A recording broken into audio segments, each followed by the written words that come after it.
All right, we had the story, of course, about Matt Wells out at Texas Tech after the loss to Kansas State. They have Oklahoma. And Sonny Cumbie now takes his place as the interim, the offensive coordinator who came over from TCU. We're now joined by Carlos Silva Jr. Of the Lubbock Avalanche Journal. Carlos, was this imminent?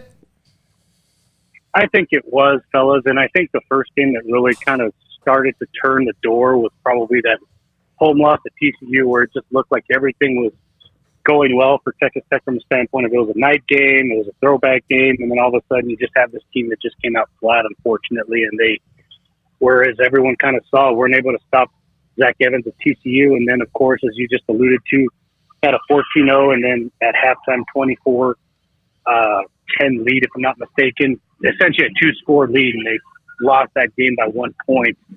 That 1 point potentially being that one tough play that everyone kind of watched, that delayed handout that turned into a safety. So certainly not something that was not expected from us, but it was probably hastened a little bit by last week's loss.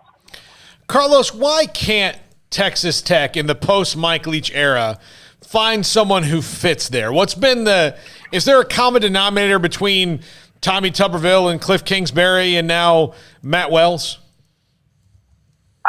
I honestly think the biggest thing is they were trying to get an up-and-coming Cliff Kingsbury, and then certainly you kind of saw what happens when recruiting is taken out of the situation where Cliff is just able to kind of work on offense, and that's certainly what he's been good with. Is you all know he's undefeated, one of the last teams that are undefeated in the NFL, so he is certainly a good head coach. It's just I don't know if maybe college is the right deal for him. He was certainly a good assistant before he got to Texas Tech, but if you look at, Cliff, he was a Texas Tech guy. Maybe they gave him too much of a leash because he was a Texas Tech alum, and maybe that kind of hurt the Texas Tech football program. But I think the fact that they were able to make this decision right after the weekend rather than maybe waiting till the end of the season, I think that shows that there's a little bit of urgency from either the border regions or just from the higher ups that realize that something needs to change. And I think certainly the one thing that did change is they're being very proactive about this new hire.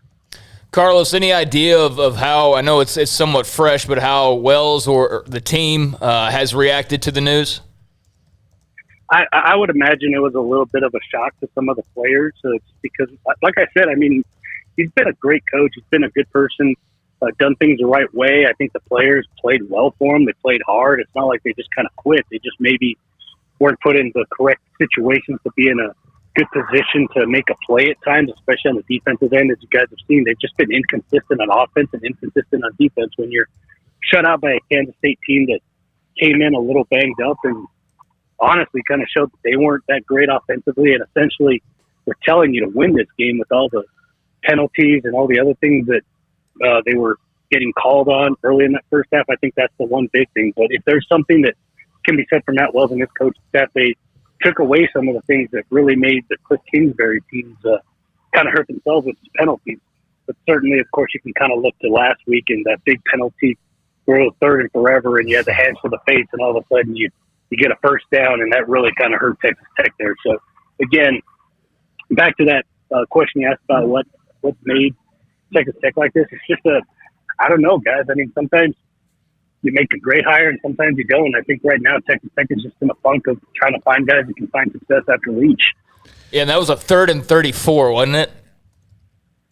I just know it was third and forever. Yeah, and the only way you're going to let them get a first down was the penalty, and that was the thing that they did. Carlos, I think it's safe to say, and I know about Spike Dykes and all the stuff from back in the old days. He was Grant Taft to Tech like Grant was to Baylor, but it seemed like Mike Leach was to Texas Tech what Art Briles was for Baylor, and Baylor has found 2 coaches since he left under those circumstances. Matt Rule, who turned him around quickly, and now Dave Aranda, who seems like he's bounced back from last year's, I guess you could say, extenuating circumstances as well. Is that frustrating if you're Texas Tech?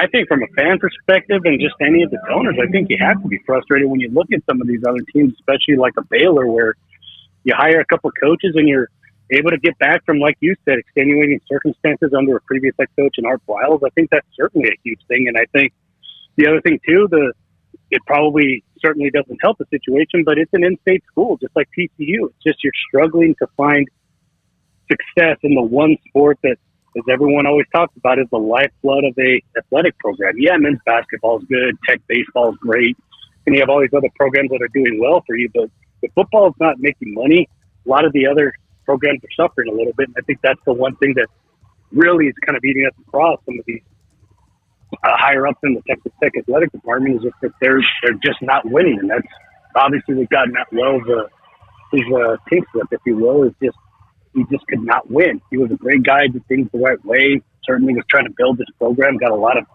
transfers out of the transfer portal, which is certainly the new way to find talent that's ready to play instead of developing guys for 3 to 4 years, but they just weren't able to get the wins. If you poll Texas Tech fans right now and ask them who they wanted, regardless of consequences, who would they say? I would say everyone is all about Jeff Traylor, and they are on the UTSA wagon about them being undefeated. They like him. They certainly like Joey McGuire, who you guys are well aware of.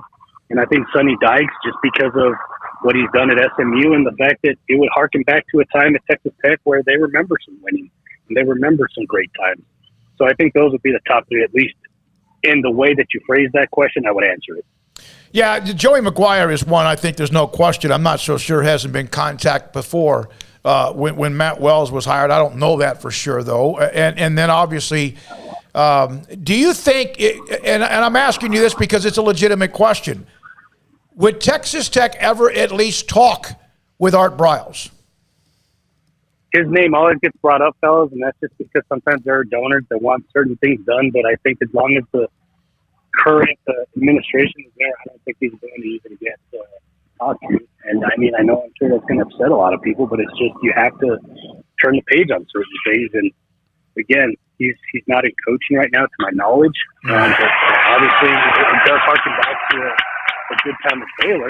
But again, he did lose his job, and obviously you can just kind of go after a coach like we've mentioned before, Joey McGuire. You have, Jeff Traylor, or even Sonny Dykes, who you can hire now. They're obviously in coaching. They have all these connections to in-state high schools, and not only that, but then you don't necessarily have, I don't know what the term is other than baggage, but I guess just the outside thoughts that everyone has about Art Briles. Yeah, I mean, and like you said, when you got the candidates that they potentially have, I mean, why go through that stress and unnecessary stress of that? But, Carlos, do you think Sonny Cumbie is getting a little bit of a tryout, taking over as interim? Do you think there's any chance that if he does well that he'll get some good consideration? I think just based on the circumstances, and again, this is my personal opinion, this is nothing I've heard, but I would just say right now they're just trying to see if they can get this team to 6 wins just so the players can at least feel a bowl.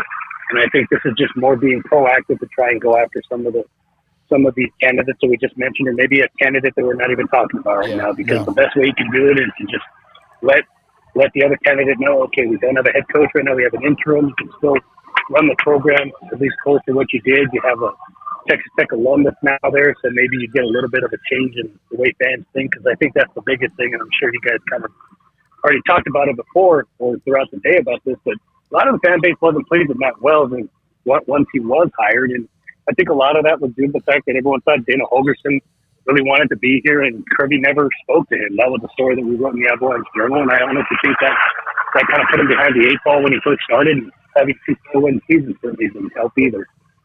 Hey, man, I know you're covering a baseball game. We'll let you go. Thank you, Carlos. Appreciate you jumping on with us with breaking news on Matt Wells, gone now as the head coach at Texas Tech. Of course, the connections that he has to Baylor, his wife at Baylor as well.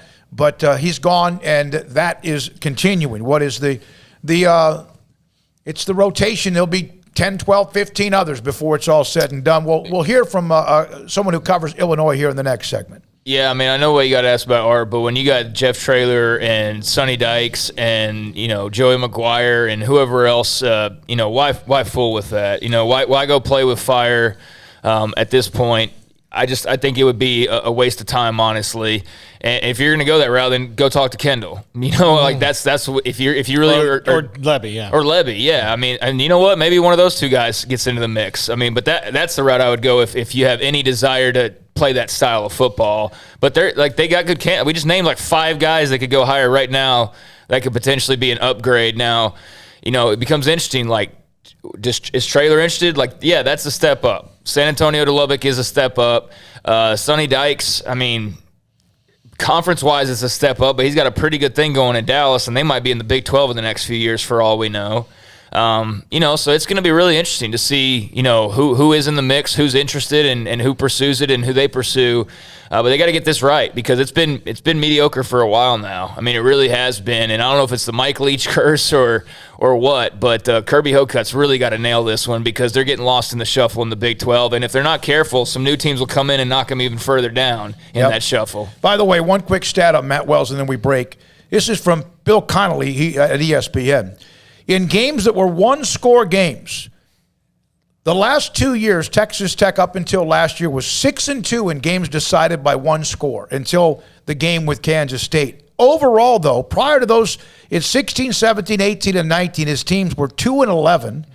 And, of course, winning one-score games is hard. It's kind of a contagious thing. So that's a stat. We got to take a break, come back, and discuss Illinois. You got one more thing to add? Yeah, it looks like they're paying about $7 million in buyout, give or take a few bucks here or there. So that's actually not that bad, given what some of the other coaches around America are making for getting fired. But still, it's a nice parting gift, if anything, if you're Matt Well. A little $7 million check, but I'm sure he'd still rather be head coach in Lubbock. So, and I'm sure Jeff Traylor does not like the distraction with his team unbeaten. They still have SMU in a couple of weeks. Had a nice win against La Tech. Joey Dykes McGuire. is undefeated. Yep, Dykes is undefeated. Same thing. But that's why. And that's why you get your name brought up. Coming up next, what a game between Illinois and Penn State. The new overtime rules were put into effect so that games would not drag on in the 19 overtimes. Well, they went 9.